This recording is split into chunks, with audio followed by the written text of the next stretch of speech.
सकाळपासूनच पावसाचा जोर वाढलेला आहे। नाशिक शहरासह जिल्ह्यामध्ये अनेक ठिकाणी मुसळधार पाऊस सुरू आहे। मुसळधार पावसाने गोदावरी नदीच्या पाणी पातळीमध्ये वाढ झाली आहे। रामकुंड आणि गोदा घाट परिसरामध्ये पाणी पातळी वाढलेली आहे।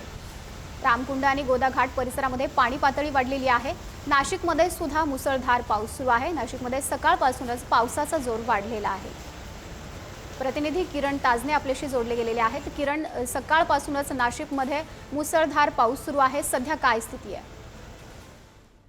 माधुरी, खरं तर नाशिक जिल्ह्याला हवामान खात्यानं येलो अलर्ट आजच्या दिवशी दिलेला आहे आणि या सगळ्या पार्श्वभूमीवर जर बघितलं तर सकाळपासून नाशिकमध्ये मुसळधार पाऊस पडतोय आणि प्रामुख्याने जर बघितलं तर धरणांच्या पाणलोट क्षेत्रामध्ये संततधार सुरू आणि याचमुळे जे आहे ते नदीमध्ये मोठ्या प्रमाणात येत आहे।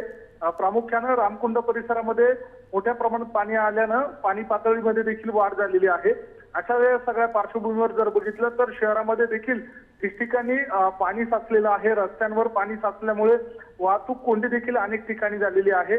अशा सगळ्या परिस्थितीमध्ये पाण्याचा निचरा तातडीनं होणं गरजेचं आहे। अशा सगळ्या पार्श्वभूमीवर जर बघितलं तर नदीकाठच्या गावांना देखील जिल्हा प्रशासनाच्या माध्यमातून सतर्कतेचा इशारा देण्यात आलेला आहे।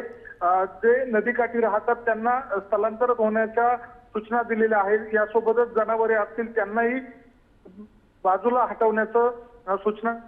त्यामुळे या दरम्यान म्हटलं तर पावसाचा जोर हा वाढलेला आहे आणि नागरिकांनी घेण्याचं आवाहन प्रशासनाच्या माध्यमातून।